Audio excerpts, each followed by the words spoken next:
High dears, good morning. Welcome to Suji's life style. ಹೇಗಿದ್ದೀರಾ? ನೀವೆಲ್ಲರೂ ಚೆನ್ನಾಗಿದ್ದೀರಾ ಅಂತ ಅನ್ನೋದು ನನ್ನ ಭಾವನೆ.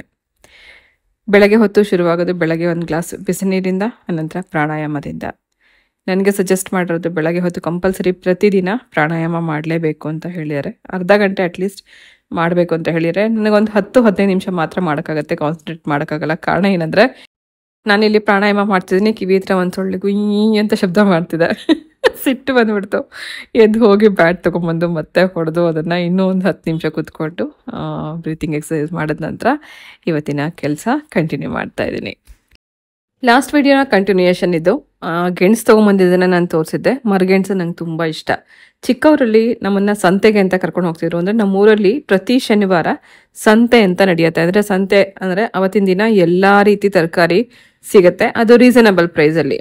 ವಾರಕ್ಕೊಂದ್ಸತಿ ಹೋಗಿ ತರಕಾರಿ ತಂದು ಇಟ್ಕೊಂಡ್ಬಿಟ್ರೆ ವಾರ ಪೂರ್ತಿ ಆಗೋಷ್ಟು ಆ ತರಕಾರಿನ ಉಪಯೋಗಿಸ್ತಾ ಇದ್ವಿ. ಅವತ್ತಿನ ದಿನ ಮಾತ್ರ, ಶನಿವಾರ ದಿನ ನಾನು ಹೋದಾಗೆಲ್ಲ ಸಂತೆಗೆ ತಗೋತಾ ಇದ್ದಿದ್ದು ಕೆಲವು ವಸ್ತುಗಳು ಮಾತ್ರ. ಅದರಲ್ಲಿ ಮರಗೆಣಸು, ಸಿಹಿಗೆಣಸು, ಹಾಗೆ ಮಡಕೆ, ಪುಟ್ಟು ಮಡಕೆಗಳು ಸಿಗ್ತಾ ಇತ್ತು. ನಾನು ಮತ್ತು ನನ್ನ ಸ್ಕೂಲ್ ಮೇಟ್ ಒಬ್ಳು, ನಮ್ಮ ಮನೆ ಎದುರುಗಡೆನೇ ಒಬ್ಳು ಇದ್ಲು, ಅವಳು ನಾನಿಬ್ಬರು ಸೇರಿ ಮಡಕೆನಲ್ಲಿ ಆಟ ಆಡ್ತಾ ಇದ್ವಿ. ವಾರಕ್ಕೊಂದೊಂದು ತೊಗೊಂಬರೋದು, ಆ ವಾರ ಆಟ ಆಡೋದು, ಅದು ಹೊಡೆದೋಗಿರ್ತಿತ್ತು. ಮತ್ತೆ ನೆಕ್ಸ್ಟ್ ವೀಕ್ ಹೋಗೋದು, ಮತ್ತೆ ಇನ್ನೊಂದು ಮಡಕೆ ತೊಗೊಂಬರೋದು.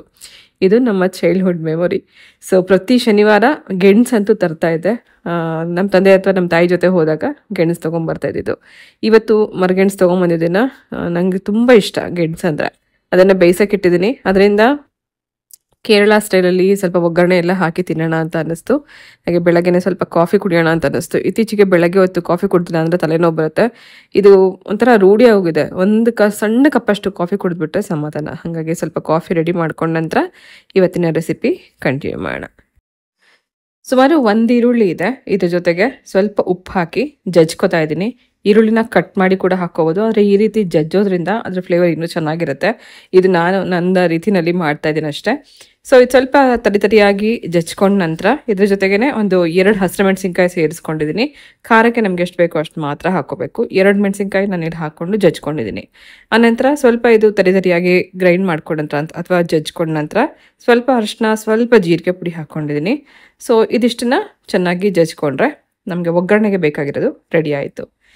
ಇದನ್ನು ಮಾಡ್ತಿರೋದು ನಾನು ಗೆಣಸಿಗಾಗಲೇ ಬೇಯಿಸಿಟ್ಕೊಂಡಿರೋದಕ್ಕೆ ಒಗ್ಗರಣೆಗೋಸ್ಕರ ಇದನ್ನು ಪ್ರಿಪೇರ್ ಮಾಡಿ ಇಟ್ಕೊಂಡಿದ್ದೀನಿ. ಆನಂತರ ಬಾಣಲಿ ಬಿಸಿಗೆ ಇಟ್ಕೊಂಡು 1 ಸ್ಪೂನಷ್ಟು ಎಣ್ಣೆ ಹಾಕಿ ಅದರಲ್ಲಿ ಸ್ವಲ್ಪ ಸಾಸಿವೆ, 1 ಸ್ಪೂನ್ ಕಡಲೆಬೇಳೆ ಹಾಕಿ ಫ್ರೈ ಮಾಡ್ಕೋಬೇಕು. ಇದ್ರ ಜೊತೆಗೆ ಒಂದು ಸ್ವಲ್ಪ ಕರಿಬೇವು ಸೊಪ್ಪನ್ನು ಹಾಕಿ ಫ್ರೈ ಮಾಡ್ಕೊಂಡ ನಂತರ ಜಜ್ಜಿಟ್ಕೊಂಡಿರೋವಂಥ ಈ ಮಸಾಲೆನೂ ಹಾಕೋಣ. ಅಂದರೆ ಈರುಳ್ಳಿ, ಮೆಣಸಿನ್ಕಾಯಿ, ಅರಿಶಿನ, ಜೀರಿಗೆ ಪುಡಿ, ಸ್ವಲ್ಪ ಉಪ್ಪು ಹಾಕಿದ್ದೀನಿ. ಉಪ್ಪು ನಾವು ಗೆಣಸಲ್ಲಿ ಹಾಕಿರ್ತೀವಿ, ಹಾಗಾಗಿ ಈ ಈರುಳ್ಳಿ ಸ್ವಲ್ಪ ತರಿಯಾಗಿ ಆಗ್ಲಿನಕ್ಕೋಸ್ಕರ ಉಪ್ಪು ಸೇರಿಸೋದ್ರಿಂದ ಬೇಗ ನುಣ್ಣಗಾಗುತ್ತೆ ಅಂತನಕ್ಕೋಸ್ಕರ ಹಾಕಿದ್ದೆ. 1 ನಿಮಿಷ ಈರುಳ್ಳಿ ಲೈಟಾಗಿ ಟ್ರಾನ್ಸ್ಪರೆಂಟ್ ಆಗೋವರೆಗೂ ಹುರ್ಕೊಂಡ ನಂತರ ಬೇಯಿಸಿಟ್ಕೊಂಡಿರೋಂಥ ಗೆಣಸನ್ನು ಸಣ್ಣದಾಗಿ ಕಟ್ ಮಾಡಿ ಹಾಕಿದ್ದೀನಿ. ಈ ರೆಸಿಪಿನಲ್ಲಿ ಗೆಣಸನ್ನು ನುಣ್ಣಗೆ ಬೇಯಿಸ್ಕೊಂಡ್ರೆ ಇದ್ರದ್ದು ಟೇಸ್ಟು ತುಂಬ ಚೆನ್ನಾಗಿರುತ್ತೆ. ಯೂಶಲಿ ಕೇರಳದಲ್ಲಿ ಇದನ್ನು ಬ್ರೇಕ್ಫಾಸ್ಟ್ಗೆ ತಿಂತಾರೆ, ಅಂದರೆ ಬೆಳಗ್ಗೆ ತಿಂಡಿಗೆನೇ ಈ ಥರ ಮಾಡ್ಕೊಂಡು ತಿಂತಾರೆ. ಒಂದು ಹೆಲ್ದಿ ರೆಸಿಪಿ ಅಂತಲೇ ಹೇಳ್ಬೋದು. ಇದ್ರ ಜೊತೆ ಒಂದು ಬ್ಲ್ಯಾಕ್ ಟೀ ಕುಡಿತಾರೆ ಅಷ್ಟೇ. ಅದಷ್ಟೇ ಬ್ರೇಕ್ಫಾಸ್ಟ್, ಅಥವಾ ಕೆಲವೊಮ್ಮೆ ಈವ್ನಿಂಗ್ ಸ್ನ್ಯಾಕ್ಸ್ ಅಂತ ಕೂಡ ತಿಂತಾರೆ. ಸೊ ಇದನ್ನು ಕೇರಳದಲ್ಲಿ ಕಪ್ಪ ಅಂತ ಕರೀತಾರೆ. ಸೊ ಕಪ್ಪ ಗೆಣಸಿನ ಒಂದು ಒಗ್ಗರಣೆ ಅಷ್ಟೇ. ಸೊ ಸ್ವಲ್ಪ ನೀರು ಹಾಕಿದ್ದೀನಿ. ನೀರು ಹಾಕಿ ಸ್ವಲ್ಪ ಹೊತ್ತು ಬೇಯಿಸ್ಕೊಂಡ ನಂತರ ಲಾಸ್ಟಲ್ಲಿ ಕಟ್ ಮಾಡೋ ಕೊತ್ತಂಬರಿ ಸೊಪ್ಪು ಹಾಕಿದ್ರೆ ಆಯಿತು. ಕೇರಳ ಸ್ಟೈಲ್ ಕಪ್ಪ ರೆಡಿಯಾಗಿದೆ. ತುಂಬ ಚೆನ್ನಾಗಿರುತ್ತೆ. ಯೂಶಲಿ ನಾವು ಗೆಣಸನ್ನು ಬರೀ ಹಾಗೆ ತಿನ್ನೋದಕ್ಕಿಂತಲೂ ಈ ಥರ ಮಾಡ್ಕೊಂಡು ತಿಂದರೆ ಚೆನ್ನಾಗಿರುತ್ತೆ. ಇದಕ್ಕೆ ನಾನು ಅದೇ ಸ್ಟೈಲಲ್ಲೇ, ಕೇರಳ ಸ್ಟೈಲಲ್ಲೇ ಸರ್ವ್ ಮಾಡೋಣ ಅಂತ ಟೀ ಜೊತೆಗೆ ಸರ್ವ್ ಮಾಡ್ತಾಯಿದ್ದೀನಿ.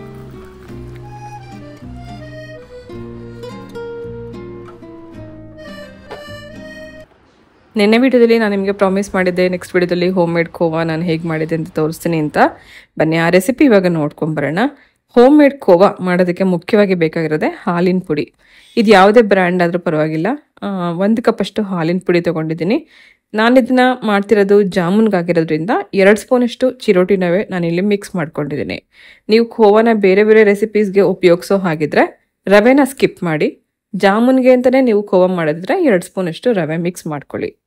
ಆನಂತರ 1 ಕಪ್ಪಷ್ಟು ನೀರನ್ನು ಸ್ವಲ್ಪನೇ ಹಾಕ್ಕೊಂಡು ಮಿಕ್ಸ್ ಮಾಡ್ಕೋಬೇಕು.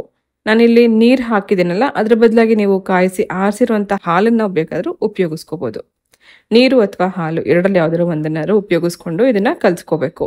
ಆನಂತರ ಇದೇ ಟೈಮಲ್ಲಿ 1 ಸ್ಪೂನ್ ತುಪ್ಪ ಹಾಕಿ ಚೆನ್ನಾಗಿ ಮಿಕ್ಸ್ ಮಾಡ್ಕೊಂಡು ನಂತರ ಸ್ಟವ್ ಮೇಲೆ ಇಡಬೇಕು.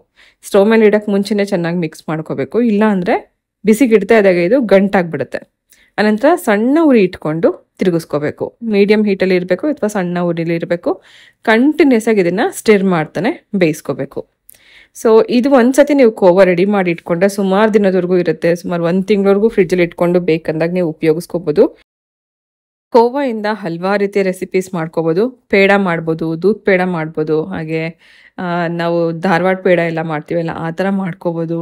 ಆಮೇಲೆ ಕೆಲವು ಸ್ವೀಟ್ ರೆಸಿಪೀಸ್ಗೆ ಮತ್ತು ನಾನು ನೆನ್ನೆ ತೋರಿಸಿದಂಥ ಜಾಮೂನ್ ಅದಂತೂ ಫೇಲ್ ಆಗೋಕ್ಕೆ ಚಾನ್ಸೇ ಇಲ್ಲ. ಹೊರಗಡೆಯಿಂದ ತರುವಂಥ ಜಾಮೂನ್ ಮಿಕ್ಸ್ ಕೆಲವೊಮ್ಮೆ ಗಂಟಾಗುತ್ತೆ, ಒಡೆದೋಗುತ್ತೆ, ಏನೇನು ಸೀಡ್ ಬಿಟ್ಟಂಗೆಲ್ಲ ಆಗುತ್ತೆ. ಆ ಥರದ್ದು ಯಾವುದೇ ಪ್ರಾಬ್ಲಮ್ ಇಲ್ದಂಗೆ ಜ್ಯೂಸಿ ಆಗಿರೋಂಥ ಸಾಫ್ಟ್ ಆಗಿರೋಂಥ ಜಾಮೂನ್ ನೀವು ಈ ರೀತಿ ಕೋವಾ ಮಾಡಿಕೊಂಡು ಮನೇಲೆ ಈಸಿಯಾಗಿ ಮಾಡ್ಕೋಬೋದು. ಹಾಗೆ ಈ ಕೋವಾ ಒಂದ್ಸತಿ ನೀವು ಮಾಡಿ ಇಟ್ಕೊಂಡ್ರೆ 1 ತಿಂಗಳವರೆಗೂ ಇರುತ್ತೆ. ಯಾವುದೇ ಕಾರಣಕ್ಕೂ ಇದು ಹಾಳಾಗಲ್ಲ. ಈ ಕೋವಾನ ಉಪಯೋಗಿಸ್ಕೊಂಡು ಕೆಲವು ರೆಸಿಪೀಸ್ನ ಅಂದರೆ ಗ್ರೇವಿಗಳಿಗೂ ಕೂಡ ಹಾಕೊಳ್ಳೋದ್ರಿಂದ ಒಂದು ರಿಚ್ ಗ್ರೇವಿ ಟೇಸ್ಟ್ ಕೊಡುತ್ತೆ. ಇದು ಸಪ್ಪೆ ಕೋವಾ, ನಾನಿಲ್ಲಿ ಸಕ್ಕರೆ ಉಪಯೋಗಿಸಿಲ್ಲ. ಸಪ್ಪೆ ಕೋವಾ ಆದರೆ ನೀವು ಕೆಲವು ರಿಚ್ ಗ್ರೇವಿಗೆ ಅಂದರೆ ಪನ್ನೀರ್ ರೆಸಿಪೀಸ್ಗೆ ಇಂಥದಕ್ಕೆಲ್ಲ ನೀವು 1 ಸ್ಪೂನಷ್ಟು ಹಾಕೋದ್ರಿಂದ ಎಲ್ಲೆಲ್ಲಿ ನಾವು ಫ್ರೆಶ್ ಕ್ರೀಮ್ ಎಲ್ಲ ಹಾಕ್ತೀವಲ್ಲ ಅಂಥದಕ್ಕೆ ನೀವು ಬೇಕಾದ್ರೆ 1 ಸ್ಪೂನಷ್ಟು ಈ ಕೋವಾನ ಉಪಯೋಗಿಸ್ಕೋಬೋದು. ಕೆಲವೊಮ್ಮೆ ಪಾಲಕ್ ಪನ್ನೀರ್ಗೂ ಕೂಡ ನಾವು ಕ್ರೀಮ್ ಹಾಕ್ತೀವಲ್ಲ, ಕ್ರೀಮ್ ಬದಲಾಗಿ 1 ಸ್ಪೂನಷ್ಟು ಕೋವಾ ಹಾಕೋದ್ರಿಂದ ಟೇಸ್ಟ್ ತುಂಬ ಚೆನ್ನಾಗಿ ಬರುತ್ತೆ. ನಿಮಗೆ ಸ್ವೀಟ್ ಕೋವಾ ಬೇಕು ಅಂದರೆ ಇದಕ್ಕೆ ಒಂದು 4 ಸ್ಪೂನಷ್ಟು ಸಕ್ಕರೆ ಹಾಕಿ ಮಿಕ್ಸ್ ಮಾಡಿಕೊಂಡ್ರೆ ಸ್ವೀಟ್ ಕೋವಾ ರೆಡಿ ಆಗುತ್ತೆ. ಕಂಟಿನ್ಯೂಸ್ ಆಗಿ ಸ್ಟಿರ್ ಮಾಡ್ತಾ ಈ ರೀತಿ ಬಾಣಲಿ ಬಿಟ್ಟು ಬರೋವರೆಗೂ ಬೇಯಿಸ್ಕೋಬೇಕು. ಹಾಗೆ ಇದನ್ನು ತಣ್ಣಗಾದ್ಮೇಲೆ ಒಂದು ಬಾಕ್ಸಲ್ಲಿ ಹಾಕಿ ಫ್ರಿಡ್ಜಲ್ಲಿ ಇಟ್ಕೊಂಡ್ರೆ 1 ತಿಂಗಳವರೆಗೂ ಇರುತ್ತೆ. ನಿಮಗೆ ಬೇಕಂದಾಗ ಇದನ್ನು ಉಪಯೋಗಿಸ್ಕೋಬೋದು. ಸೊ ಇದು ಸಪ್ಪೆ ಕೋವಾ. ಸ್ವೀಟ್ ಕೋವಾ ಥರ ಕೂಡ ಇದೇ ರೀತಿ ನೀವು ಮಾಡಿಕೊಂಡು ಅಡುಗೆಗಳಿಗೆ ಬಳಸ್ಕೋಬೋದು. ಇದು ಕೋವಾ ರೆಸಿಪಿ.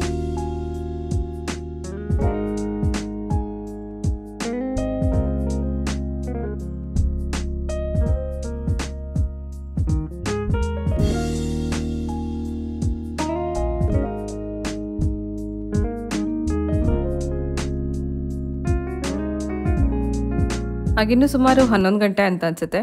ನಾನು ಮೇಲ್ಗಡೆ ರೂಮಲ್ಲಿ ವಾಯ್ಸ್ ಓವರ್ ಮಾಡ್ತಿದ್ದೆ. ಹರ್ಷಿತ್ ಮೇಲ್ಗಡೆ ಅವನ ರೂಮಲ್ಲಿ ಮೀಟಿಂಗ್ ಅಟೆಂಡ್ ಮಾಡ್ತಿದ್ದೆ. ಸಡನ್ನಾಗಿ ಗೆಜ್ಜೆ ಸೌಂಡ್ ಬಂತು. ನೋಡಿದ್ರೆ ರೂಮ್ ಡೋರ್ ಓಪನ್ ಮಾಡಿ ನೋಡಿದ್ರೆ ಪಾಪು ನಿಂತಿದ್ಲು, ಹಾಗೆ ಅವ್ರ ಜೊತೆ ನಮ್ಮಮ್ಮನೂ ಇದ್ದರು. ಸಡನ್ನಾಗಿ ಬಂದರು.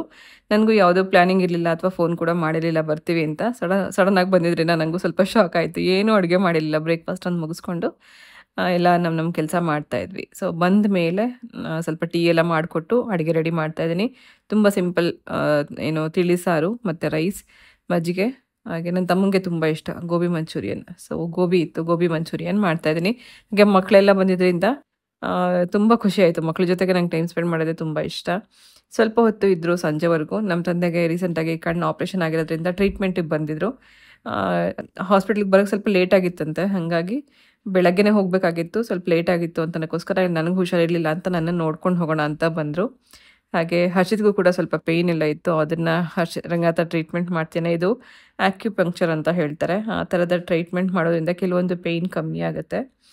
ಸೊ ಸಂಜೆವರೆಗೂ ಇದ್ದು, ಸುಮಾರು 3 ಗಂಟೆವರೆಗೂ ಇದ್ದು ಆನಂತರ ತಮ್ಮನ ಮನೆಗೆ ಹೋದರು. ನೆಕ್ಸ್ಟ್ ಡೇ ಬೆಳಗ್ಗೆನೇ ಎದ್ದ ತಕ್ಷಣ ಹಾಸ್ಪಿಟ್ಲಿಗೆ ಹೋಗಬೇಕು ಅಂತ ಹೇಳಿ. ಹಾಗಾಗಿ ಸ್ವಲ್ಪ ಹೊತ್ತು ಇವ್ರ ಜೊತೆಗೆಲ್ಲ ಟೈಮ್ ಸ್ಪೆಂಡ್ ಮಾಡಿದ್ದು ನನಗೂ ಕೂಡ ತುಂಬ ಖುಷಿ ಆಯಿತು.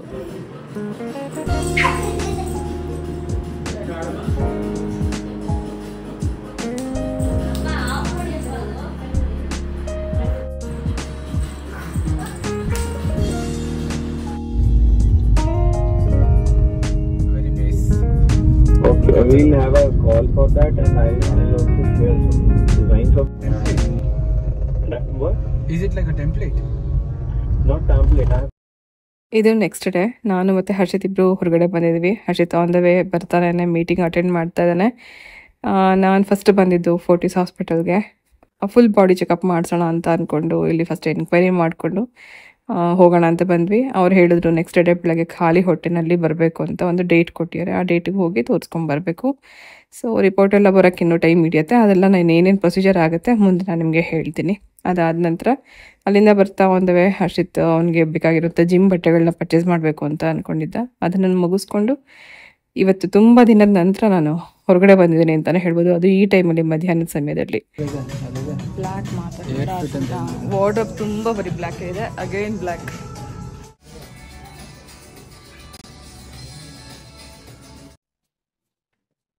ತುಂಬ ದಿನದ ನಂತರ ಇವತ್ತು ಹೊರಗಡೆ ಬಂದಿದ್ದೀವಿ ಶಾಪಿಗೆ ಅಂತ. ಬಟ್ಟೆ ತಗೊಳಕ್ ಬಂದಿದ್ವಿ. ಹರ್ಷಿತ್ ಬಟ್ಟೆ ತಗೊಂಡ್ವಿ.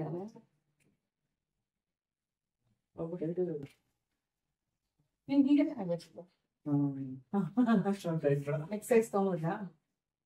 ವಾಪಸ್ ಬರೋಷ್ಟರಲ್ಲಿ ಮಧ್ಯಾಹ್ನ ಆಗಿತ್ತು. ಅಡುಗೆ ಮಾಡೋದಕ್ಕೆ ಮುಂಚೆನೇ ನಾನೊಂದು ಡ್ರಿಂಕ್ ರೆಡಿ ಮಾಡ್ತಾ ಇದ್ದೀನಿ. ಅದು ಈ ಸೀಸನ್ನಲ್ಲಿ ಸಿಗುವಂಥ ಮಾವಿನ ಹಣ್ಣನ್ನು ಉಪಯೋಗಿಸ್ಕೊಂಡು. ಸುಮಾರು 2 ಮಾವಿನ ಹಣ್ಣಿದೆ. ಸಿಪ್ಪೆ ಎಲ್ಲ ತೆಗೆದು ಬರೀ ಪಲ್ಪ್ ಮಾತ್ರ ಉಪಯೋಗಿಸ್ಕೊಂಡು ಇದನ್ನು ಗ್ರೈಂಡ್ ಮಾಡ್ಕೊತಾ ಇದ್ದೀನಿ. ಇದಕ್ಕೆ ನೀರು, ಹಾಲು, ಮೊಸರು ಏನೂ ಹಾಕೋದು ಬೇಡ, ಸುಮ್ಮನೆ ಗ್ರೈಂಡ್ ಮಾಡ್ಕೊಳ್ಳೋದಷ್ಟೇ. ನಂತರ ಇದನ್ನು ಪ್ಯೂರಿ ಮಾಡ್ಕೊಂಡ್ಮೇಲೆ ಇದನ್ನು ಡಿವೈಡ್ ಮಾಡ್ತಾ ಇದ್ದೀನಿ 3 ಗ್ಲಾಸಲ್ಲಿ. ಸ್ವಲ್ಪ ಫಸ್ಟು ಮ್ಯಾಂಗೋ ಪ್ಯೂರಿ ಹಾಕೋಣ. ಅದಾದ ನಂತರ ಒಂದು ಲೇಯರ್ ನಾನಿಲ್ಲಿ ಚಿಯಾ ಸೀಡ್ ಹಾಕ್ತಾ ಇದ್ದೀನಿ. ಚಿಯಾ ಸೀಡ್ ನಾನು ಬೆಳಗ್ಗೆನೇ ನೆನೆಸಿಟ್ಟಿದ್ದೆ, ಒಂದು 2 ಸ್ಪೂನಷ್ಟು ಚಿಯಾ ಸೀಡ್ ನೆನೆಸಿಟ್ಟಿದ್ದೆ. ಇದನ್ನು ಮೀನ್ವೇಲ್ ನಾನು ಯಾವಾಗಲಾದ್ರು ಜ್ಯೂಸ್ ಮಾಡಿದಾಗ ಅಥವಾ ನೀರಲ್ಲಿ ಕೂಡ ಹಾಕ್ಕೊಂಡು ಕುಡಿಬೋದು. ವೆಯ್ಟ್ ಲಾಸ್ಗೆ ತುಂಬ ಹೆಲ್ಪ್ ಮಾಡುತ್ತೆ ಅಂತ ಹೇಳ್ತಾರೆ. ಆನಂತರ ಒಂದು ಲೇಯರ್ ಮೊಸರು ಹಾಕಿದ್ದೀನಿ. ಇದು ಗಟ್ಟಿ ಮೊಸರು, ಹುಳಿ ಕಡಿಮೆ ಇರಬೇಕು. ಹುಳಿ ಯಾಕೆ ಕಡಿಮೆ ಇರಬೇಕು ಅಂದರೆ ಕೆಲವೊಮ್ಮೆ ಮಾವಿನ ಹಣ್ಣು ಹುಳಿ ಇದ್ದರೆ ಇದು ಮೊಸರು ಕೂಡ ಹುಳಿ ಆಗಿಬಿಟ್ರೆ ತಿನ್ನೋಕ್ಕಷ್ಟು ಚೆನ್ನಾಗಿರಲ್ಲ. ಮೊಸರು ಒಂದು ಸ್ವಲ್ಪ ಅವತ್ತೇ ಮಾಡಿರೋಂಥ ಮೊಸರು ಆದರೆ ಚೆನ್ನಾಗಿರುತ್ತೆ. ಹಾಗೆ ಸ್ವೀಟ್ಗೋಸ್ಕರ ನಾನು ಇಲ್ಲಿ ಉಪಯೋಗಿಸಿರೋದು ಜೇನುತುಪ್ಪ, ಸಕ್ಕರೆ, ಬೆಲ್ಲ ಅದೆಲ್ಲ ಏನೂ ಹಾಕ್ಕೊಳ್ದೆ ಸ್ವಲ್ಪ ಜೇನುತುಪ್ಪ ಹಾಕೋಣ. ಈಗಾಗಲೇ ಮಾವಿನ ಹಣ್ಣಲ್ಲೂ ಒಂದು ಸ್ವೀಟ್ನೆಸ್ ಇರುತ್ತೆ, ಜಾಸ್ತಿ ಬೇಡ, ಸ್ವಲ್ಪ ಜೇನುತುಪ್ಪ ಹಾಕಿದ್ದೀನಿ. ಮತ್ತು ಇನ್ನೊಂದು ಲೇಯರ್ ಚಿಯಾ ಸೀಡ್ ಹಾಕ್ತಾ ಇದ್ದೀನಿ. ಮತ್ತು ಇದ್ರ ಮೇಲ್ಗಡೆ ಮ್ಯಾಂಗೋ ಪ್ಯೂರಿ ಹಾಕೋಣ.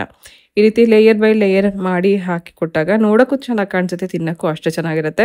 ಎಲ್ಲನೂ ಒಂದೊಂದು ಸ್ಪೂನಲ್ಲಿ ಸಿಗ್ತಾ ಇರುತ್ತೆ. ಆ ಚಿಯಾ ಸೀಡ್, ಮೊಸರು, ಹನಿ ಮತ್ತು ಮಾವಿನ ಹಣ್ಣಿನ ಪ್ಯೂರಿ ಇದೆಲ್ಲ ಒಟ್ಟೊಟ್ಟಿಗೆ ಸಿಗುತ್ತಲ್ಲ, ಟೇಸ್ಟ್ ತುಂಬ ಚೆನ್ನಾಗಿರುತ್ತೆ. ಕೆಲವೊಮ್ಮೆ ಮ್ಯಾಂಗೋ ಲಸ್ಸಿ ಅಂತ ಮಾಡ್ತೀವಲ್ವ, ಅಂದರೆ ಮ್ಯಾಂಗೋ ಹಾಕಿ ಮತ್ತು ಅದ್ರ ಜೊತೆಗೆ ಮೊಸರು ಹಾಕಿ ಲಸ್ಸಿ ಮಾಡಿಕೊಂಡು ಕುಡಿಯೋದು, ಅದು ಕೂಡ ಚೆನ್ನಾಗಿರುತ್ತೆ. ಒಟ್ಟಿಗೆ ಗ್ರೈಂಡ್ ಮಾಡೋಕ್ಕಿಂತಲೂ ಈ ರೀತಿ ಲೇಯರ್ ಬೈ ಲೇಯರ್ ಹಾಕೊಟ್ಟಾಗ ನೋಡೋದಕ್ಕೂ ಚೆನ್ನಾಗಿ ಕಾಣಿಸುತ್ತೆ, ತಿನ್ನೋಕ್ಕೂ ಚೆನ್ನಾಗಿರುತ್ತೆ. ಮೇಲ್ಗಡೆ ಲಾಸ್ಟಲ್ಲಿ ನಾನು ಇದಕ್ಕೆ ಇನ್ನೂ ಸ್ವಲ್ಪ ಜೇನುತುಪ್ಪ ಹಾಕಿದ್ದೀನಿ. ಹಾಗೆ ಸ್ವಲ್ಪ ಮ್ಯಾಂಗೋ ಕಟ್ ಮಾಡಿರೋಂಥ ಸಣ್ಣ ತುಂಡುಗಳನ್ನು ಹಾಕಿದ್ದೀನಿ. ಇದ್ರ ಮೇಲೆ ನೀವು ಬೇಕಿದ್ರೆ ಡ್ರೈ ಫ್ರೂಟ್ಸ್ನ ಕಟ್ ಮಾಡಿ ಹಾಕೋಬೋದು. ನಾನು ಟೂಟಿ ಫ್ರೂಟಿ ಹಾಕಿದ್ದೆ. ಇದು ಕೂಡ ಅಲ್ಲಲ್ಲೇ ಬಾಯಿಗೆ ಸಿಗ್ತಿರುತ್ತೆ ಟೂಟಿ ಫ್ರೂಟಿ, ತುಂಬ ಚೆನ್ನಾಗಿರುತ್ತೆ. ಒಂದು ಡ್ರಿಂಕ್ ಇಲ್ಲಿ ರೆಡಿ ಆಯಿತು. 1 ಗ್ಲಾಸಷ್ಟು ಕುಡಿತಾ ಇದ್ದಾಗೆ ಹೊಟ್ಟೆ ಫುಲ್ ಅನಿಸುತ್ತೆ, ತಕ್ಷಣಕ್ಕೆ ಹಸುವನ್ನು ಕೂಡ ನೀಗಿಸುತ್ತೆ. ಇದರಲ್ಲಿ ಮೊಸರು ಹಾಕಿರೋದು ಕೂಡ ಪ್ರೋಟೀನ್ ಇರೋದ್ರಿಂದ ಎಲ್ಲರೂ ತಗೋಬೋದು, ತುಂಬ ಚೆನ್ನಾಗಿರುತ್ತೆ. ಖಂಡಿತ ನೀವು ಇದೇ ರೀತಿ ಟ್ರೈ ಮಾಡಿ.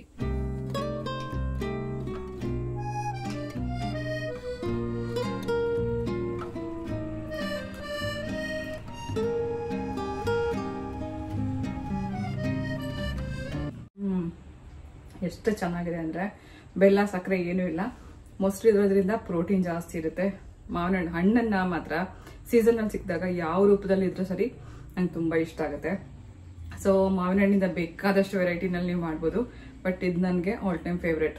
ಇದರಲ್ಲಿ ಚಿಯಾ ಸೀಡ್ ಇದೆ, ಮೇಲ್ಗಡೆಯಿಂದ ಟೂಟಿ ಫ್ರೂಟಿ ಇದೆ, ಹಾಗೆ ಮಾವಿನ ಹಣ್ಣು ಕೂಡ ಸ್ವಲ್ಪ ಕಟ್ ಮಾಡಿ ಹಾಕಿರೋದು, ಮಧ್ಯದಲ್ಲಿ ಮೊಸರು, ಇದೆಲ್ಲ ಆ ಜೇನುತುಪ್ಪ ಜೊತೆಗೆ ಎಲ್ಲ ಒಂದೇ ಬೈಟಲ್ಲಿ ಸಿಗುತ್ತೆ. ಎಷ್ಟು ಚೆನ್ನಾಗಿರುತ್ತೆ. ಒಂದೊಂದೇ ಸ್ಪೂನಲ್ಲಿ ಇದಿಷ್ಟನ್ನು ಒಟ್ಟಿಗೆ ತಗೋಬೇಕು, ಅವಾಗಲೇ ಇರೋ ರುಚಿ ಜಾಸ್ತಿ.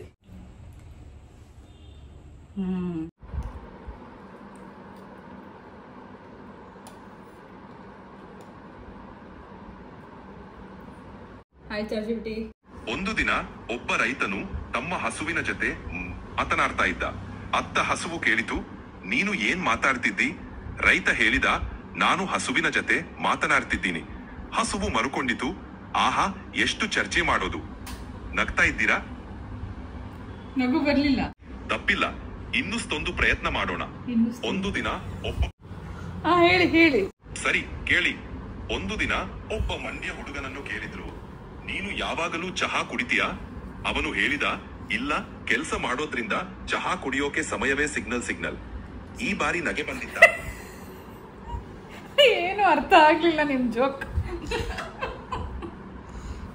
ಚೆನ್ನಾಗಿದೆ, ನಿಮ್ಮ ಜೊತೆಗೆ ಹಿಂಗಿ ಸಾಯ್ದು ನನಗೆ ತುಂಬಾ ಖುಷಿ. ಇನ್ನಾದರೂ ಕೇಳ್ಬೇಕಾದ್ರೆ ಹೇಳಿ. ನನ್ನ ಜೊತೆ ಹಿಂಗೆ ಸಾಯುವುದನ್ನ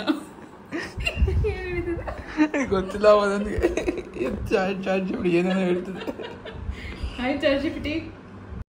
ಡಿಯರ್ಸ್, ಇದು ಇವತ್ತಿನ ವ್ಲಾಗ್ ಆಗಿತ್ತು. ಇವತ್ತಿನ ಈ ವ್ಲಾಗ್ ನಿಮ್ಮೆಲ್ಲರಿಗೂ ಇಷ್ಟ ಆಗಿದೆ ಅಂತ ಭಾವಿಸ್ತೀನಿ.